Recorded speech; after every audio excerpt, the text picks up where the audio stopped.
ஓம் சாய்ராம்.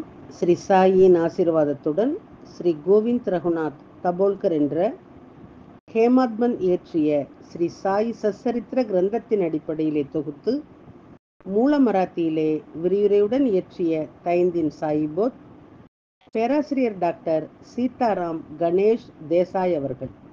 இந்த நூலின் தமிழ் மொழிபெயர்ப்பு ஸ்ரீ சாயின் தினசரி ஞான போதனை தொகுத்து வழங்குபவர் டி.ஆர். மாதவன் அவர்கள்.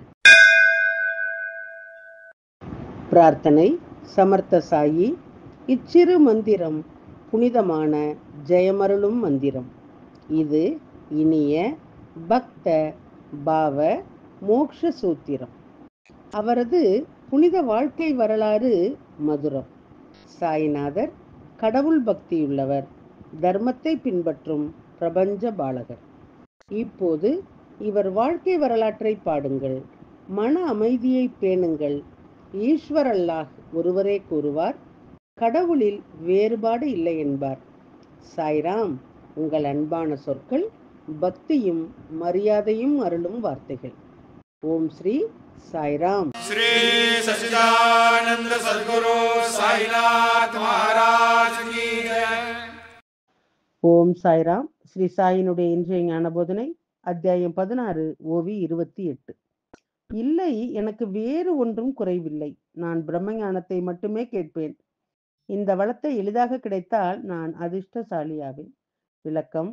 சாய்பாபா சயானந்தினுடைய அரசர், அமைதி சிம்மாசனத்தினுடைய பேரரசர், ராஜாதிராஜா, சக்கரவர்த்தி.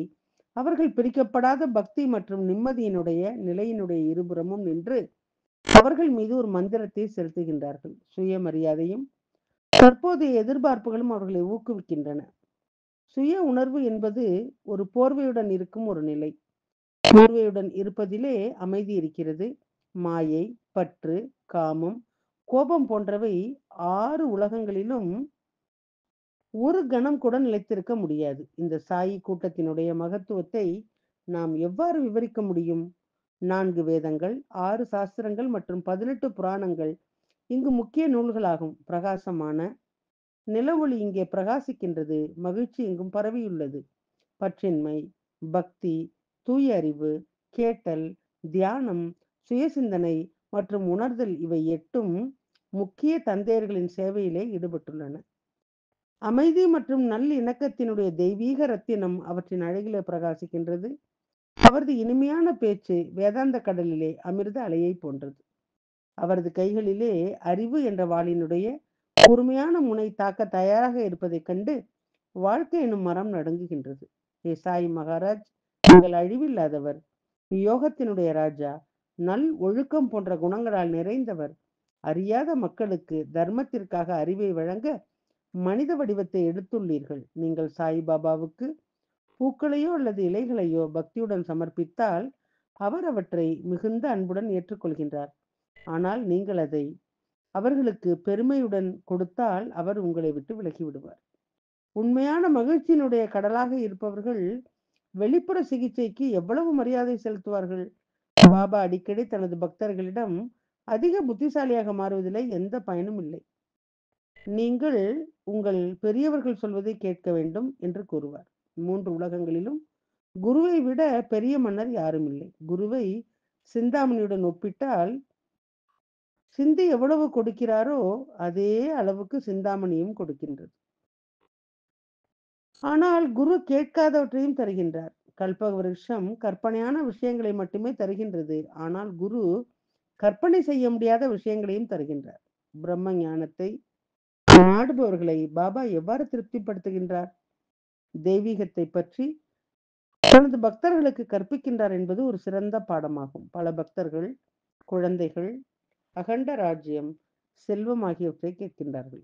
ஒரே ஒரு நபர் மட்டுமே உலகத்திலிருந்து விடுதலையை பக்தியுடன் நாடினார். அவர் பாபாவினுடைய சிறந்த பக்தர். அவர் செல்வம் சேர்ப்பதிலே மூழ்கியிருந்தார். அவரது குடும்பம் பெரியதாகவும் செல்வந்தராகவும் இருந்தது. அங்கே பல அடிமைகளும் அடிமை பெண்களும் இருந்தனர். என்றாவது ஒரு நாள் தன் தந்தையை சந்திக்க வேண்டும் என்ற ஆசை அவருக்கு தோன்றியது. துறவிகளின் மணி மகுடமான சாய்பாபா ஒரு சிறந்த பிராமணர்.